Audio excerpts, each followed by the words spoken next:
Listen, a lot of people have been asking us, specifically me, about how I feel about Danny. Everybody already knows that's a brother to me. He's an inspiration. He showed me how to treat people, and I'll always miss him. I mean, me and your brother, we got close ever since your death. I love him like a brother. Eric, too. Your dad, Greg. Your mom, Betty. Like, this is something more than music, more than friendship. You'll always be a part of me. And what I can say will take way too much time, so I'm going to let everyone else say what I feel inside. I love you, boy. Rest in peace. It's really hard for me to put into words my feelings about losing one of my oldest friends and the impact that he's had on my life. So I'm gonna keep it simple. Thank you. I miss you. And I love you, Danny. Yeah, man, I could sit here and tell 1,000,001 stories about all the good times that me and Danny had and all the great days that I could imagine that we would be having right now. But I just want to say, man, I love you and I miss you. And, in the short time I got to hang out with you, 23 years living, we had amazing times, man. And you're one of the best people I ever knew in my entire life. And every day without you, I just want to know, man, you're here with me, man. I think about you every single day, multiple times a day, and just what things would be like had you still been around. I just wanted to say I love you and I miss you, man. I think Danny was one of the greatest people I've ever known in my life. I love this guy so much. I think he's the one who taught me how to argue, who taught me how to scream about sports. I know everyone hates that. Everything about him is contagious. His smile, his laugh, his personality. He's just one of the greatest guys I've ever known. I miss you so much, D. Holt. I'll see you again soon, and I love you. And rest in peace. I got plenty of stories about this dude right now, but unfortunately just one comes to mind that after he passed, I wasn't doing good. I mean, a lot of us weren't, but I got a text message on 1/23rd, a few months after, that really just opened up everything. That made me just, everything fell into place about what happened, and just made me deal with everything a little bit better. It said, homegirl was saving some text messages, and one of them said J.O. talked to me today, and it made me feel really good. And that kind of just made me feel like, wow, I was there when he really needed me. And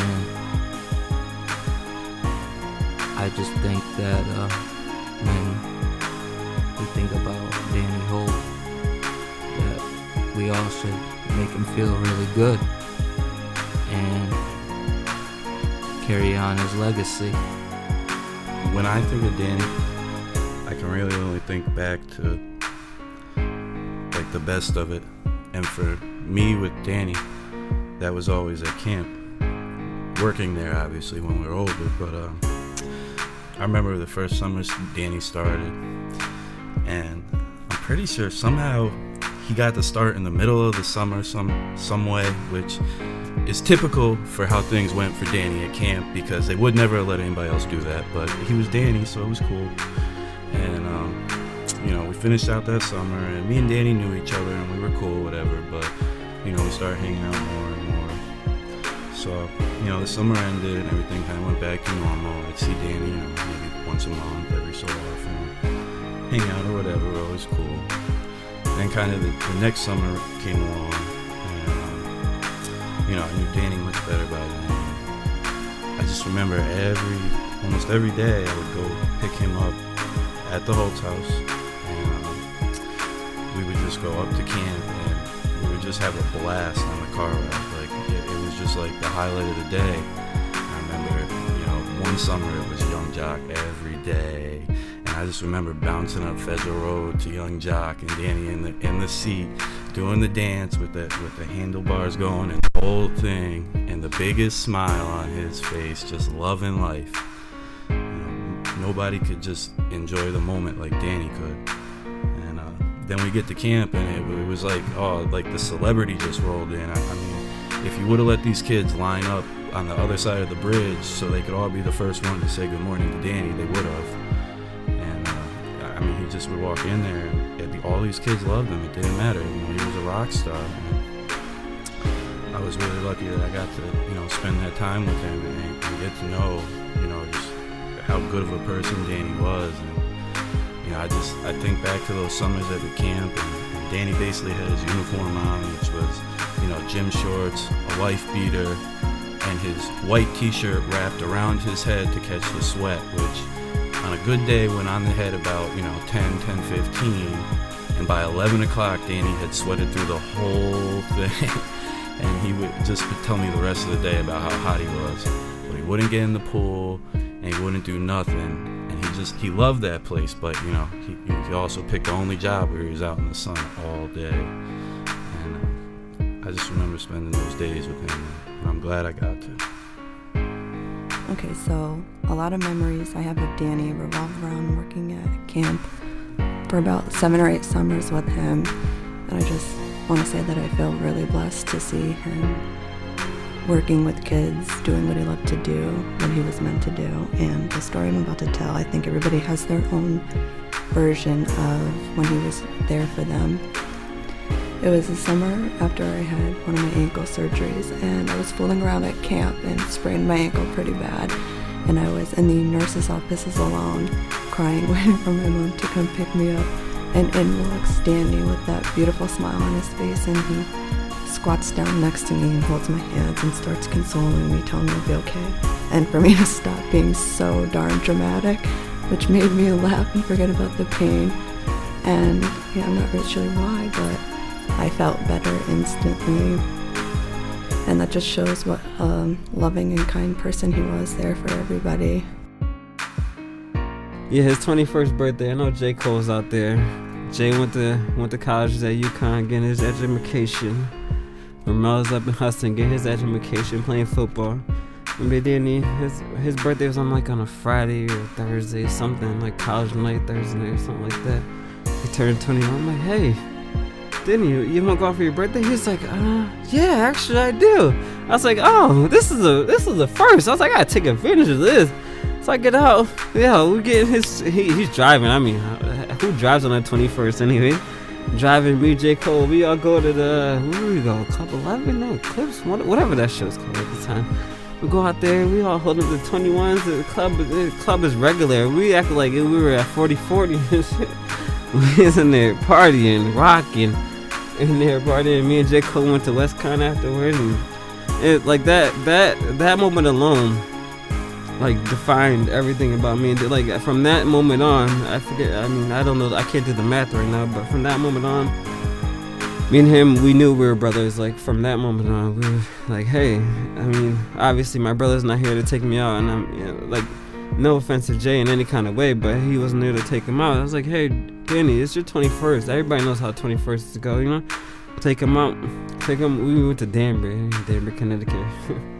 home raised, but we went there. Went out there and had the greatest time of our life. Like, we were act like we were in New York, had beers, had Ciroc. I mean, maybe that was Ciroc at the time. My bad. Cut that out. But we had shots, everything. Good time. Went home safe. Everybody got home safe, obviously. A good time. It's hard to love somebody more than you already do when you grew up with this person and they're your brother and your best friend, only 17 months apart. But in the 6 months that he fought, respect grew. I respect this man so much for what he went through and what he did for us when we were supposed to be there for him. Danny was a person that never really cared what people thought about him, but in those 6 months, he worked so hard to make sure that everybody thought that he was doing a lot better than he was. And we didn't know how bad it was, and maybe a lot of that was his faith in God and knowing that he would be all right. But a lot of it was because he knew how much love and support and everybody that was there for him, and he wanted to make sure that everybody was okay. He didn't really care too much about himself, and I know that's the truth. And he convinced me that he was all right up until the night that he passed away. I thought that he was fine, so I stayed out late at a fundraiser. I came home and got into bed, and his girlfriend heard me through the wall, so she came and grabbed me and told me to help him walk around to break up the fluid in his feet and in his legs. And that was the doctor's orders to do before he went to sleep. So I helped him walk around a little bit, and he got really tired. He couldn't really hold his breath, keep his breath, because of the tumor and the pressure on his lungs. So he needs to sit down, and he's staring at his feet, he's staring at the ground. And for the first time in 6 months, he complained for the first time, and he said, "I'm tired." And this is somebody that has cancer, whose life is on the line, who's not really sure what's gonna happen, who had a tube in his lung because he couldn't cough the blood up fast enough, somebody who had nurses that couldn't get medicine to him on time, no disrespect. He had a lot that really wasn't in his favor, the little things and the big things. And that was the first time he complained. He said, "I'm tired." And I coached him up. I got down on one knee and I told him, "You know what? It's late, man. It's past 1 o'clock. You push, you just get up. I hope you get up or walk to bed. You'll be tired. And what are you gonna do anyway? You're gonna go to sleep." I'm smiling. I'm looking at him like, "Yeah, I know you're gonna be tired. Just push, but you're going to sleep anyway, right?"